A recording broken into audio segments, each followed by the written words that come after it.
Continuando a falar sobre o corpo de Cristo, que é um só, mas são muitos e tem muitas operações, no capítulo 12 ele vai falar sobre dons. E ele diz no capítulo 12, acerca dos dons espirituais: não quero, irmãos, que sejais ignorantes. Vós bem sabeis que eram gentios levados aos ídolos mudos, conforme eres guiados. Portanto, vos quero fazer compreender que ninguém que fala pelo Espírito de Deus diz Jesus é anátema. E ninguém pode dizer que Jesus é o Senhor, senão pelo Espírito. Ora, a diversidade de dons, mas o Espírito é o mesmo. Por quê? Porque somos um corpo.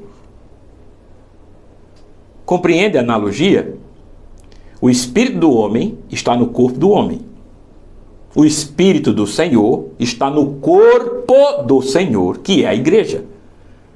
E nós, apesar de muitos, somos um só corpo. E apesar de um só corpo, somos muitos membros, que é o que ele vai falar no capítulo 12. Temos operações distintas. Mas nós não podemos esquecer que o Espírito é o mesmo. Porque somos um só corpo. E é exatamente isso que ele vai dizer no versículo 5 em diante. E há diversidade de ministérios, mas o Senhor é o mesmo. Mas a manifestação do Espírito é dada para cada um pelo que é útil, porque a um pelo Espírito é dada a palavra de sabedoria, a outro pelo mesmo Espírito a ciência, aí a fé, dons de curar, maravilhas, profecia, discernir espíritos, falar em línguas e interpretá-las. Versículo 11. Mas um só e o mesmo Espírito opera todas essas coisas, repartindo particularmente a cada um.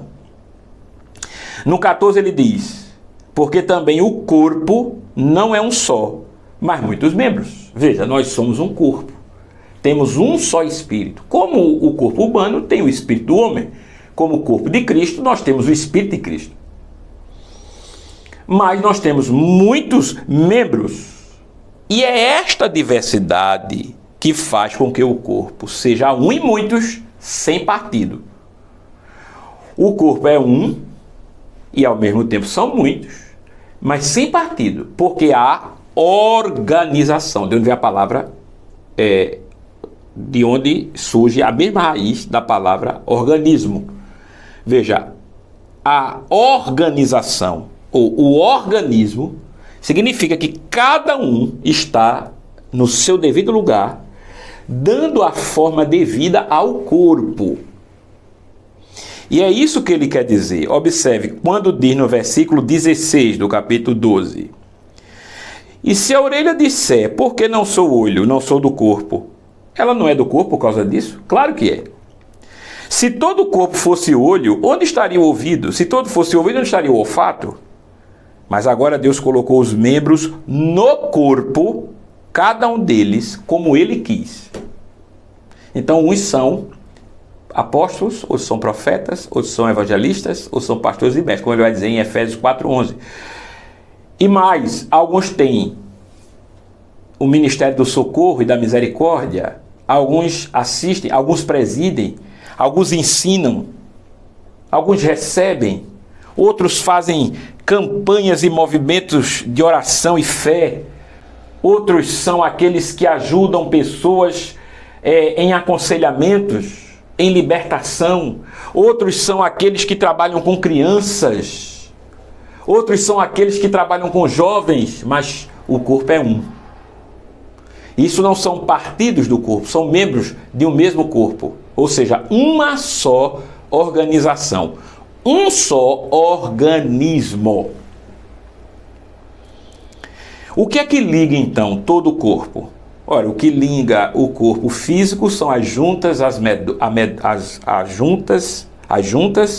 medula e o sangue, o corpo humano. E tudo provém desse esqueleto e dessas ligações. Ligam-se as mãos, os pés, os dedos, a cabeça, etc. O que é que liga o corpo espiritual do Senhor? O amor. É por isso que ao terminar o capítulo 12, E ele termina dessa forma, olhe. Versículo 27, presta atenção. Ora, vós sois o corpo de Cristo e seus membros em particular. Cada um de vós é um membro do corpo, mas o corpo é um. Vocês são muitos, porque há muitos membros, mas o corpo é um só. 28. E a uns Deus pôs na igreja primeiramente apóstolos, em segundo lugar profetas, em terceiro doutores, depois milagres, dons de curar, socorros, governos, variedade de línguas.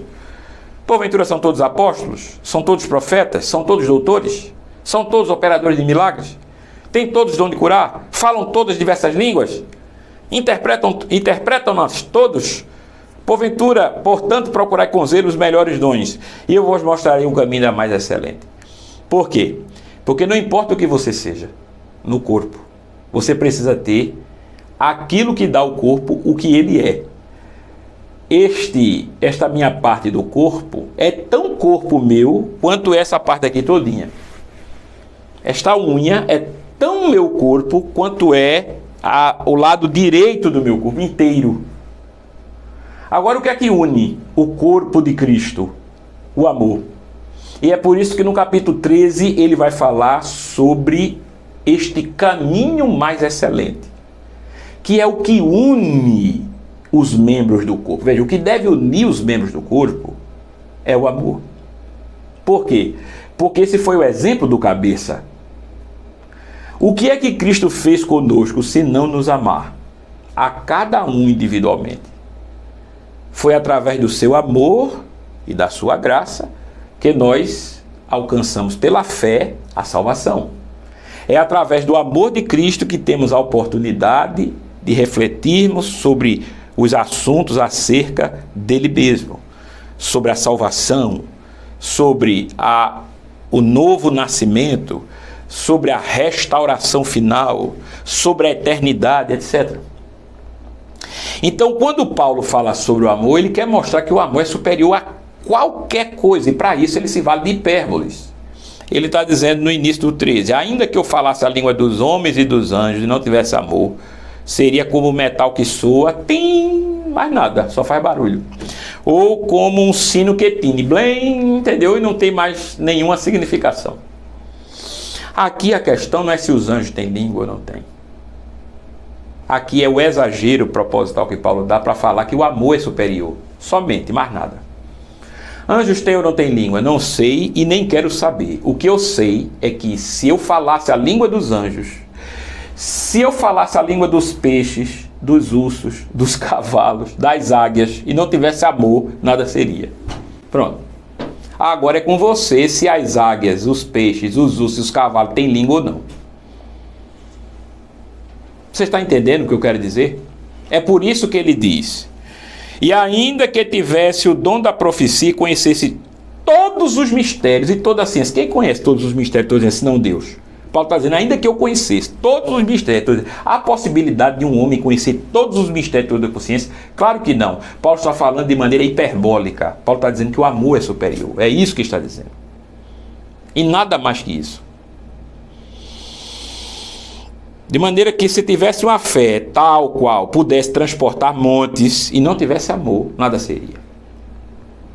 Ele fala sobre o amor no capítulo 13, dizendo que o amor é superior à fé e à esperança. Lá no versículo 12 ele vai dizer, porque agora vemos por espelho e em enigma, mas então veremos face a face. Agora conheço em parte, mas então conhecerei como também sou conhecido. Agora, pois, permanece a fé, a esperança e o amor, esses três. Mas o maior é o amor, claro, porque a fé e a esperança terminam aqui. No céu, na eternidade, eu não preciso nem de fé, nem de esperança. Eu vou ter fé em quê? Se eu estarei vendo face a face. Eu vou esperar o quê? Se eu estou na plenitude com Deus. Agora, o amor segue para a eternidade. Por isso, o amor é a marca da igreja. Não é outra coisa senão o amor. E no capítulo 14, ele continua falando sobre o culto, para que o culto fosse organizado. O que é um culto organizado? É um culto onde as pessoas entendessem que a profecia tem primazia sobre as línguas.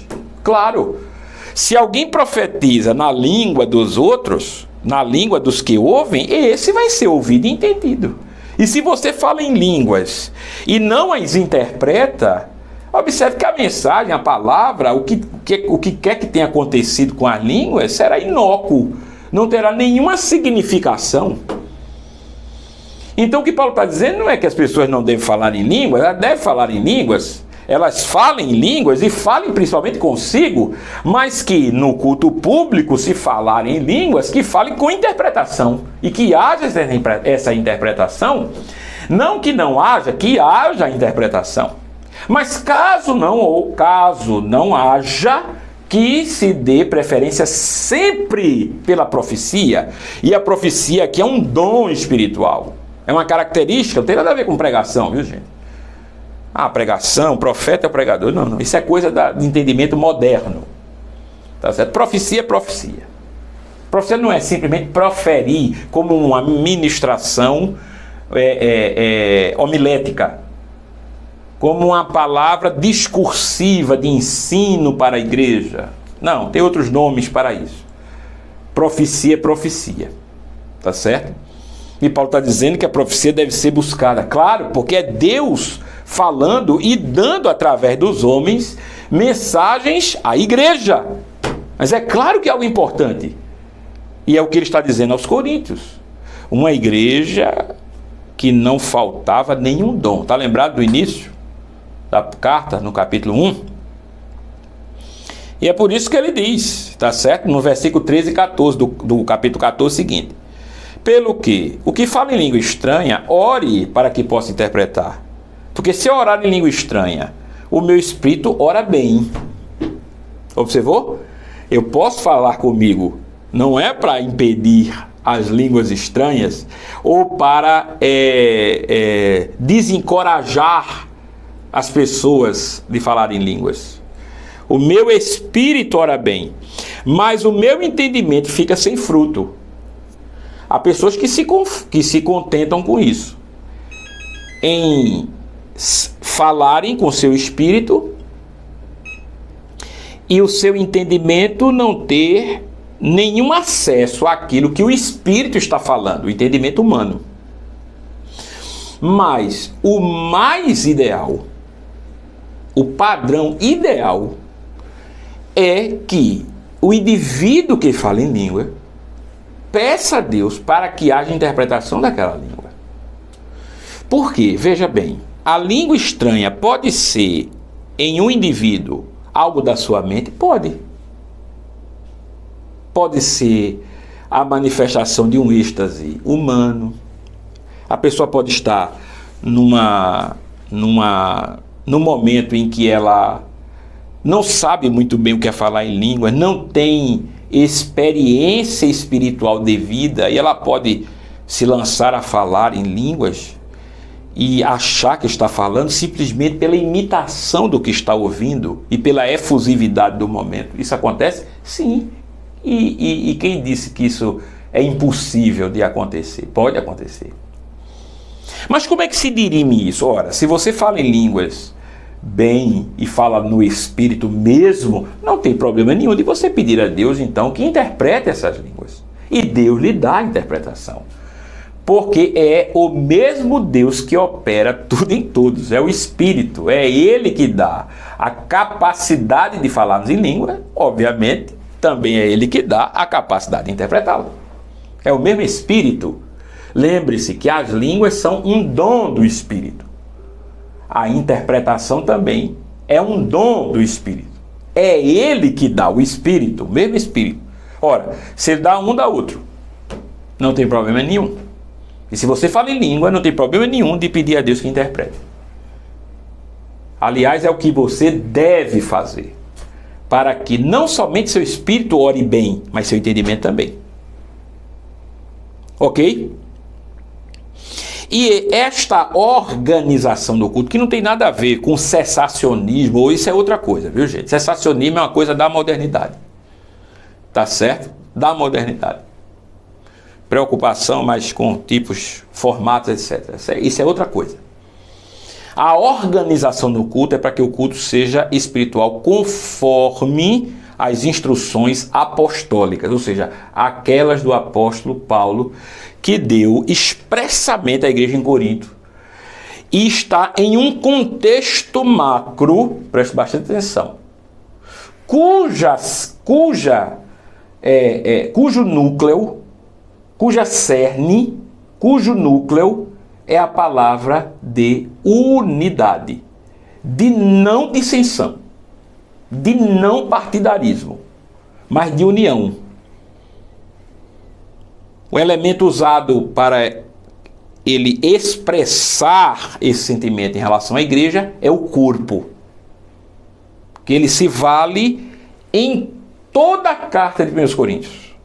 Olhe que eu já estou indo para o 15º capítulo. E em toda a carta de 1 Coríntios, Paulo está falando sobre o corpo de Cristo. Por quê? Porque é o núcleo deliberativo da carta. A carta é uma carta deliberativa. O que é uma carta deliberativa? É aquela de aconselhamentos, de se faça isso, não se faça aquilo, haja assim, não haja assado. A carta gira em torno de um esquema deliberativo, desde o início. Qual é o núcleo? O núcleo é o corpo de Cristo. A igreja é o corpo. E tem um só Espírito. Portanto, não deve se dividir. Não deve ter dissensão. Não deve ter partidarismo. E no 15º, para fechar, não é, toda uma seção de Corinto, que tem 16 capítulos, o 16º capítulo, Paulo vai falar sobre algumas coisas bem pontuais, coletas. Eles não se esquecessem de outra parcela do corpo que não está lá na Grécia, está em Jerusalém, que eles se lembrassem que o corpo de Cristo é mais do que aquela igreja lá de Corinto, né? Está no 16, mas no 15º Paulo termina falando que como o corpo de Cristo ressuscitaremos como Cristo ressuscitou. Assim como Cristo ressuscitou em corpo, veja, não no espírito ou nos corações, como alguns diziam. Alguns diziam que Jesus havia ressuscitado nos corações, em espírito, não no corpo.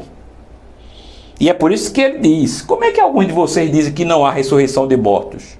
Que Cristo ressuscitou nos corações. Não, Cristo ressuscitou no corpo. E nós ressuscitaremos, todos nós.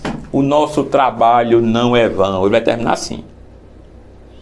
Olha o que ele diz no versículo 12 do capítulo 15. Ora, se se prega que Cristo ressuscitou dos mortos, como dizem alguns dentre vós que não há ressurreição dos mortos? Se não há ressurreição de mortos, Cristo também não ressuscitou. E se Cristo não ressuscitou, logo é vã nossa pregação e também é vã nossa fé. E assim também somos considerados como falsas testemunhas de Deus, porque está dizendo que ele ressuscitou sem ter ressuscitado. Pois testificamos de Deus que ressuscitou Cristo, ao qual, porém, não ressuscitou, se na verdade os mortos não ressuscitam. Porque se os mortos não ressuscitam, também Cristo não ressuscitou. E se Cristo não ressuscitou, é vã a nossa fé, e ainda permaneceis em vossos pecados. E também os que dormiram em Cristo estão perdidos. Se a nossa esperança em Cristo se limita a esta vida, somos os mais miseráveis de todos os homens. Nossa esperança em Cristo, ela está baseada na fé, na certeza inabalável. Fé é a certeza das coisas que se esperam, diz Hebreus. Está baseada na fé, ou na certeza inabalável de que esperamos, tá certo? Daquilo que nós não vemos, mas almejamos, temos certeza de que existe. De que Cristo ressuscitou e de que nós também ressuscitaremos. Como seu corpo. Cristo ressuscita em corpo. Nós, o corpo de Cristo espiritual, a igreja, ela ressuscitará para habitar com ele eternamente.